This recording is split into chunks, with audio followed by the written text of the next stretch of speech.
Hey, ¿qué tal?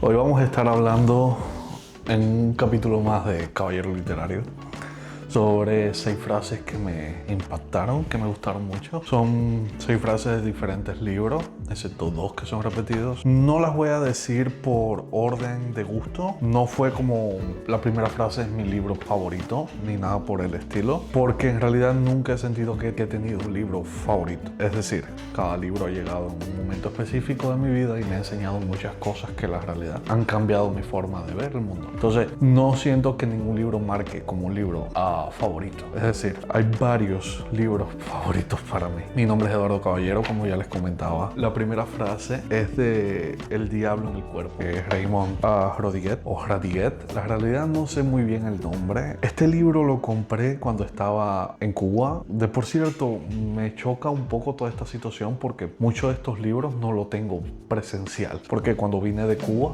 muchos de mis libros se quedaron allá y otros regalé a buenas amistades. No tengo muchos de los libros que yo tenía allá y que leí cuando vivía en Cuba, pero las frases las anoté justo en esta libreta.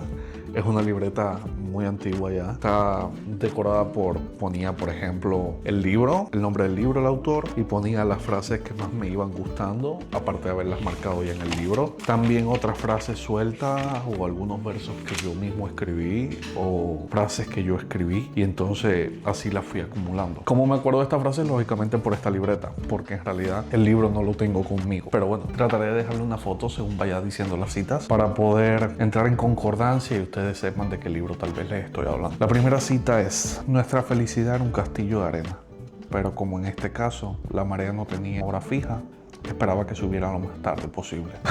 El diablo en el cuerpo habla sobre esta relación, una relación de un chico y conoció a una mujer que lo deslumbró totalmente, mucho mayor que él, alerta spoiler, y empiezan a tener un romanceo al cabo de un año, creo, de haberse conocido. ¿Qué pasa? Este romance trae como consecuencia de que ya ella estaba casada y entonces era un romance furtivo, era un romance a escondidas, era algo que nadie podía saber porque era penalizado en aquella época, pero aparte de eso tiene algo muy enganchante, y es esos sentimientos que él sentía por alguien que en realidad no podía ser suyo. Entonces ella era una muchacha burguesa de más refinada familia, él en realidad no era una persona de muchas procedencias económicas, pero en realidad hubo mucho más que amor, y esta frase habla de ese sentimiento de cuando estás compartiendo con la persona con la que amas, cuando sientes que esas horas interminables, largas, se te vuelven simplemente minutos y quieres más y más y más. Entonces era como ese castillo de arena que tú y yo construimos, pero que sabemos que en algún momento esta marea lo va a derrumbar. Entonces esa frase me fascinó, me chocó mucho. La segunda frase es de La lección de August, de R.J. Palacio. Esta segunda frase me encanta y les voy a leer por qué. Debería de haber una norma que dijese que todo el mundo debería recibir una ovación en público puesta en pie al menos una vez en la vida. Les voy a hablar desde el punto de vista donde tal vez ustedes no hayan leído el libro. La lección de August habla sobre un niño que nace con diferentes malformaciones congénitas, entonces se tiene que presentar a diferentes operaciones, su cara se la tienen que reconstruir, se presenta creo como a 20 y pico de operaciones. Él comenta en el libro, incluso hay una película muy bella que trabaja muy buena actriz que es Julia Roberts, a mí me encantó, y entonces habla sobre este niño, el proceso de cursar la primaria. A veces los niños son muy crueles y no se dan cuenta. Siempre fue un niño que estudió en casa, su mamá se dedicaba a enseñarle en casa y por eso nunca había ido a la escuela, y es ese primer choque de su primer año en la escuela con demás compañeros. Nada, aprende muchas lecciones, aprende cómo funcionan las amistades, cómo crear amistades, cómo obtener esos vínculos y esos lazos, y justo en el final, no quiero spoilear mucho, habla sobre esa ovación de pie que le dan y cómo lo hace sentir. Yo me acuerdo que cuando yo estaba pequeño, yo estaba en la primaria, estuve en una obra de teatro y esa ovación de pie se siente espectacular. La realidad sí se siente espectacular. Te llena de regocijo, de ego, saber que muchas personas han venido a ver esa obra o muchas personas han venido a verte, y te sobrecala el alma, te sobrellena en todos los sentidos. Y esa frase me encantó porque me hizo acordarme de ese momento de mi infancia. La tercera frase es del libro del manuscrito de Pink Mountain. Es de Nelson Simón.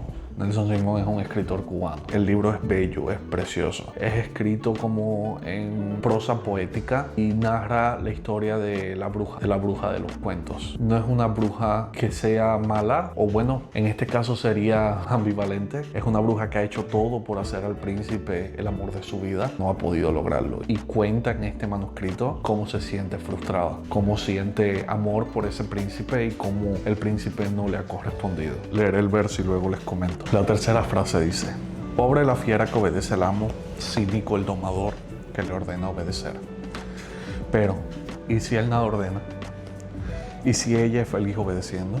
A veces pasa que en las relaciones, o en este libro en específico, es como esa entrega incondicional por esa persona. Viéndolo del punto poético suena muy hermoso. Viéndolo del punto realista suena como: mi amor, ve a verte eso, chequéate con un psicólogo, porque ¿hasta qué punto somos capaces de dar y dar y dar y esperar algo a cambio y nunca recibir nada? ¿Qué tan baja podemos tener nuestra autoestima como para decir, ok, yo estoy dispuesto a dar a todas y simplemente conformarme con migajas? En su momento me gustó mucho y todavía me sigue gustando porque las frases están muy llenas emocionalmente y eso es lo que la distingue principalmente de su prosa. Me encanta Nelson Simón porque en realidad había leído muchos libros infantiles, este es como infanto juvenil, pero sin embargo tiene ese toque de realidad cruda y me fascina. Nunca pensé que las relaciones fueran tan fuertes, pero en ocasiones pueden llegar a ser así. La cuarta cita es del mismo libro. Esta frase me encantó porque, como ya les había dicho, repite ese patrón de quiero para ti o soy para ti, pero en realidad hay veces que tenemos que pensar un poco más en nosotros mismos y encontrar ese gusto y ese placer por nosotros mismos para que esa persona tal vez en un futuro se pueda sentir a gusto con este Eduardo que yo he creado. La cuarta cita dice: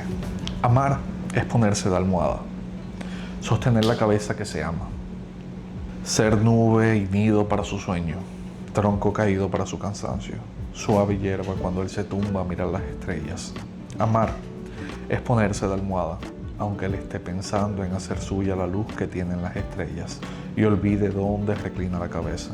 Un poco más de lo mismo, pero me encanta porque yo diría que es una forma sumisa de definir lo que es amar. Sí, es sostener, es acompañar, es amar, es cuidar, es proteger, es tal vez brindarle ese confort y esa comodidad a ese ser querido, pero ¿quién te lo brinda a ti si él no te lo está brindando? ¿A dónde paramos? Entonces creo que principalmente te lo tendrías que brindar tú y luego pues entonces empezar a darte cuenta que cuando te lo brindas tú no necesitas casi nada más. Sí, puede llegar ese ser amado al que tú quieres que te brinde esos placeres, pero ya tú tienes las pautas de tu vida para saber cómo te gusta, porque ya tú te lo brindas. Lo menos que te puedan ofrecer se te va a parecer corto a lo que tú misma te has ofrecido toda la vida. Entonces es ahí el punto, es ahí lo hermoso de ese verso. Date cuenta, mami, date cuenta. El quinto libro del que quiero hablar es Llámame por tu nombre, de Andrea Seaman, o Call Me By Your Name. Este libro yo lo leí en Cuba, me acuerdo. Lo leí muy parecido con el de Benito, porque este principalmente lo tuve que leer digital. En Cuba era muy difícil encontrarlo y no podía conseguirlo así tan sencillamente y decidí buscarlo digital y leer. Era algo que me daba curiosidad leer. Y la quinta cita es: la gente que se oculta quiénes son. La gente que se esconde no siempre aprueba su forma de ser. Yo en un momento de mi vida, viviendo en Cuba, me sentía muy así. Yo me acuerdo que hay veces salía de la universidad o salía de la escuela, me encerraba en mi cuarto, hacía las cosas preliminares para poder estar en zona de confort y luego pues me sentaba a leer. Me sentaba en mi cama a leer por horas y horas. Se me hacían interminables. La frase me gustó y me pareció interesante porque, aunque no lo quiera llamar así, hasta cierto punto me daba miedo socializar, me daba miedo salir, hablar, conversar, conocer nuevas amistades. Eso era algo que a veces me chocaba un poco, pero sin embargo aprendí a refugiarme en los libros, aprendí a conocerme a través de ellos o a montarme en historias que ellos me montaban. Complicado, sí sé, en aquellos momentos me costaba aceptarme como era, me costaba aceptarme Eduardo, me costaba amarme como soy. Hay muchas personas que todavía sé que pasan por esos procesos y se les entiende, se les comprende y se les apoya, porque la realidad a veces es difícil llegar a encontrar la persona que queremos ser. No venimos con un manual cuando nacemos, un manual de instrucciones que te diga: hey, la vida funciona de esta forma, si te pasa esto tienes que hacer esto. No, la realidad no. Entonces, aprendemos con el tiempo, aprendemos con la vida. La sexta cita dice: cuando me despertase, hubiese querido abrir las ventanas de mi corazón para que se ventilase, para que salieran esos suspiros que me harían daño durante el día, para no tener que pensar en ti. Esa frase la escribió Eduardo Caballero. No, esa frase la escribí yo. La escribí yo cuando estaba en la universidad. Hoy en día estoy intentando retomar ese hábito de la escritura, al igual que el de la lectura, con mayor frecuencia. Pero en aquel tiempo me acuerdo que era muy fanático a leer. Leía, acababa un libro y empezaba otro libro. Y eso me mantenía la mente muy activa en pensamientos. ¿Qué tan así me salió esta frase? Tal vez es por el hecho de cuando llegas a la noche y estás tan cargado de pensamientos. Estos suspiros los identificaba como esos pensamientos que te agotan el alma y que logras sacar a través de tal vez la escritura o hablarlo. Es ese momento donde quieres dormir, descansar, y cuando llegue la mañana, salga el sol, simplemente abrir las ventanas del corazón y soltar absolutamente todo eso que te estuvo pesando durante tanto tiempo, para así poder continuar y retomar tu día. Bueno, con esta sexta frase culminamos el video. Por favor, suscríbanse, denle like a la campanita y te compartan para que así podamos crear una comunidad más amplia. Déjenme saber qué les gustó de esta frase, qué les pareció y sus opiniones, por favor. ¿Qué opinan con respecto a lo que yo dije y a lo que ustedes creen? Eso me encantaría. Podremos entrar en un debate. Tal vez en un próximo video podremos hablar sobre sus opiniones y así crearíamos una comunidad. Les agradezco por estar aquí y fue un gusto y un placer. Como ya les había dicho, mi nombre es Eduardo Caballero y bienvenidos a Caballero Literario. Bye.